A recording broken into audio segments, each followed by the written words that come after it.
जय Hind to all cadets. तो कैसे आप सभी, आई होप आप सभी अच्छे होंगे, बेहतर होंगे, स्वस्थ होंगे, मस्त होंगे। तो भाई आपका जिनका भी डाउट था कि हमारा फेज़ 2 वहाँ पे कैसे क्या होता है नेवी में, क्योंकि मैं देखो एयरफोर्स का तो काफ़ी बार बता चुकी हूँ बट नेवी का कभी नहीं बताई। तो आज मैं सारी प्रॉपर स्ट्रेटजी बताने वाली हूँ कि वहाँ पे कैसे क्या होता है, कैसी चीज़ें होती हैं, कैसे हमें अपने आप को वहाँ पे डील करना होता है, रनिंग कैसे होता है, कितनी लड़कियाँ आउट होती हैं और सिलेक्शन का रेशियो कितना रहता है। बट मैं एक चीज़ पहले बताना चाहती हूँ कि जिनका भी एक्सपीरियंस हुआ होगा, अगर उनको देखने की नीड नहीं होगी ये वीडियो, तो बिल्कुल भी आप ना देखें। बट इसके बाद आप कमेंट में ज्ञानबाजी तो बिल्कुल भी ना करें कि मुझे पता है तुम मत बताओ। भाई मेरा मन है, मैं बताऊँगी, मेरी वीडियो है, मेरा मन होगा जो मैं वो करूँगी। But you don't need to tell me about that कि मुझे व्हाट शुड आई डू और not. Okay, I hope you understand that. तो लाइक अब मैं बताने वाली हूँ कि पहली और मेजर प्रॉब्लम जो आ रही है लड़कियों को कि हमारा हाइट में प्रॉब्लम है। लाइक मेरा 145 सेंटीमीटर है, 152 सेंटीमीटर है, तो मुझे जाना चाहिए या नहीं। देखो पहली बात, एक तुम रियल चीज़ समझो कि जो हमारा ऑफिशियल दिया गया है नोटिफिकेशन, उसमें 157 सेंटीमीटर ही है। नेवी के तुम साइट में जाके चेक करना, सरकारी रिजल्ट पे मत देखो, वहाँ पे 152 सेंटीमीटर ही है। बट तुम नेवी के साइट पे देखोगी तो वहाँ पे 157 सेंटीमीटर है। अब मैं बात करती हूँ कि क्या, अब मान लो तुम एग्ज़ाम भी दे ली, अब तुम निकाल भी ली, तो अब तुम्हें जाना चाहिए या नहीं। तो मेरे अकॉर्डिंग देखो, अगर तुम अफोर्ड करती हो, अगर मान लो सबका एक जैसा कंडीशन नहीं रहता है, और स्पेशली हम मिडिल क्लास के लिए तो बिल्कुल भी नहीं। तो अगर तुम अफोर्ड करती हो तो तुम चली जाना रिस्क लेके, हो सकता है तुम्हें शायद रख ले, तुम्हारा वो रनिंग करवा ले, ठीक है। एंड सेकेंड चीज़ अब मैं बात करने वाली हूँ कि जब आप रनिंग के लिए जाएंगे नेवी, SSR या MR के लिए, तो पहले आपका वहीं पे पहली बार पहला चीज़ आपका हाइट मेजर ही होगा। हाइट मेजर होने के बाद आप अंदर जाएंगे, देन आपका डॉक्यूमेंट्स वेरिफिकेशन होगा, इसके बाद आपके बायोमेट्रिक्स होंगे।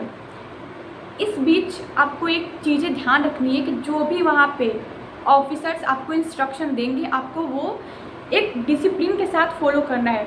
ये नहीं कि खिखिया रहे हैं, बातें कर रहे हैं, लड़कियों में ज़्यादा होता है। मैं भी की थी इसलिए बता रही हूँ, बट मुझे बोले नहीं थे, बट काफ़ी लोग को बोले थे, तो इसलिए मैं बता रही हूँ कि ये सब चीज़ें मत करना, मेरे से भी गलती हुई थी, ये मत करना, आराम से डिसिप्लिन में रहना। तो इसके बाद क्योंकि वो एयरफोर्स वाले थे, ये कोऑपरेटिव रहते हैं, ये कोऑपरेटिव नहीं रहते नेवी वाले। एंड इसके बाद आपका जब बायोमेट्रिक्स हो जाएगा, देन आपके वो चेस्ट नंबर आपको अलाउड करेंगे, आपको देंगे। चेस्ट नंबर देने के बाद यहाँ पे आपका 3 शिफ्ट डिवाइड हो जाएगा। पहला शिफ्ट जिसमें आपके लड़के रनिंग करेंगे, देन लड़कियाँ रनिंग करेंगी। लड़के लड़कियों का रनिंग देख सकते हैं और लड़कियाँ लड़कों का रनिंग देख सकती हैं, कैसे रनिंग कर रहे हैं, कितने आउट हुए, कितने इन हुए।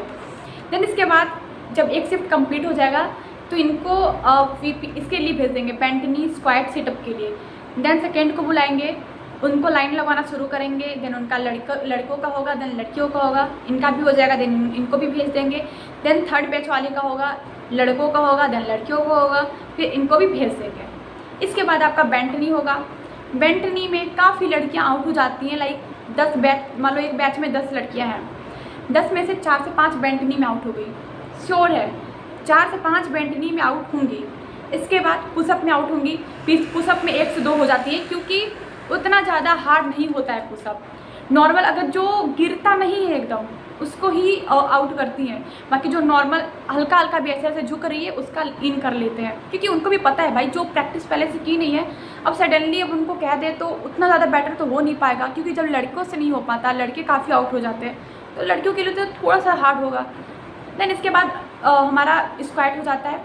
लड़कों का भी सेम होता है बेंटनी में। बेंटनी में मतलब 10 हैं तो 1 से 2 आउट होते हैं बेंटनी में। पुशअप में 4 से 5 आउट हो जाते हैं, स्क्वाट में 1 भी आउट नहीं होते।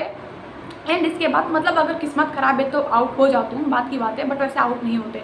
इसके बाद जो जो फाइनली क्वालिफाई हुआ उसको मेडिकल के लिए भेज देते हैं। जो पूरा क्वालिफाई कर लिया उसको 2 किलोमीटर दूरी रहता है मेडिकल का सेंटर, वहाँ पे भेज देते हैं। क्या वहाँ पे एक चीज़ काफ़ी अच्छी होती है कि वहाँ पे आपको ब्रेकफास्ट में आपको बर्गर मिलता है, वो भी फ्री में मिलता है। तो वो खाते खाते भगाते भगाते उनको मेडिकल के लिए ले जाते हैं। उनका फ़ोन मतलब उनके पास रहता है, वो 2 घंटा वहाँ तक चला सकते हैं मेडिकल से पहले तक, बट मेडिकल के टाइम पे वो रखवा देते हैं। कहते हैं कि आप अगर रनिंग वगैरह क्वालिफाई कर लिए, देन आप अपने फैमिली को बता सकते हैं कि हाँ मैंने क्वालिफाई कर लिया है। बाकी जो मान लो बेंटनी वगैरह में रह गए तो इनको साइड कर देते हैं, 2 घंटे तक थोड़ा वही फॉर्म फिलिंग वगैरह करवाते हैं, थोड़ा मोटिवेट करते हैं आगे के लिए, फिर इनको भी कह देते हैं कि भाई हो गया आपका काम, यहीं तक था सफ़र आपका, अब जा सकते हैं। तो यही रहता है उनका सफ़र। फिर वही सेम चीज़ सेकेंड बैच का भी होता है, थर्ड बैच का भी होता है, वैसा ही होता है। सिलेक्शन रेशियो ये बात है कि लड़कियां 10 में से फाइनली ग्रीन कार्ड लेती हैं 3 से 4, मैक्स टू मैक्स 4 लेती हैं, मिनिमम टू मिनिमम 3 लेती हैं। ये एक सेंटर पे नहीं, विशाखापट्टनम पे भी और दिल्ली में भी लास्ट टाइम यही हुआ था। 10 में से 3 लड़कियां सेलेक्ट हुई थी, बाकी जो मान लो जैसे 5 फाइनल बची और मेडिकल के लिए, 5 में से 2 को री मेडिकल मिला, 3 आपको ग्रीन कार्ड मिला। ऐसा होता है सिलेक्शन रेशियो। इसमें देखो उनकी कोई भी गलती नहीं है, ये हमारी कमी है कि हमें इतना टाइम मिलता है, वो पहले से बता के रखे हैं कि हमारा ये सब होगा, लाइक रनिंग वगैरह टफ होता है, मेंटेनिंग होता है, तो हमें खुद से पहले प्रिपेयर करना चाहिए। उनकी कोई गलती नहीं है भाई, हम अगर अच्छे से नहीं करेंगे तो वो तो आउट करेंगे ही। तो भाई यही होता है, मतलब ले दे के मॉडरेट टू हार्ड रहता है, ईजी नहीं कह सकते नेवी का फेज़ 2। अगर इसके बाद भी आपका कोई भी डाउट रहता है मेडिकल के रिगार्डिंग, मेडिकल का तो मैं नेक्स्ट वीडियो में बताऊंगी प्रॉपर क्या क्या होता है उसमें। बाकी फेज़ 2 के लिए आपका कुछ भी डाउट रहता है तो तुम पूछ सकते हो। एंड एक चीज़ ये कि मेरे से काफ़ी लोग मेरे मेंबरशिप में जुड़े हैं, तो जो भी उनका डाउट रहता है मेडिकल, जैसे मान लो एयरफोर्स का भी है एंड नेवी का भी है, कुछ भी उनका डाउट रहता है तो मैं वहीं पर डायरेक्ट क्लियर कर देती हूँ। इसलिए मैं काफ़ी कम कमेंट सेक्शन ऑन करती हूँ, क्योंकि नीड भी नहीं पड़ता। जो सीरियसली रहते हैं वो ज्वाइन कर चुके हैं, तो उनका जो भी डाउट रहता है मैं वहाँ पे क्लियर कर देती हूँ। बाकी कमेंट सेक्शन में भी आती हूँ करने, बट काफ़ी कम आती हूँ। तो अगर तुम चाहते हो कि तुम्हारा मतलब जब तुम पूछो तुम्हारा डायरेक्ट डाउट क्लियर हो जाए, देन तुम कर सकते हो परचेज मेंबरशिप। अगर तुम्हारा मन नहीं है तो बिल्कुल बात नहीं है, ये तुम्हारे पे डिपेंड करता है।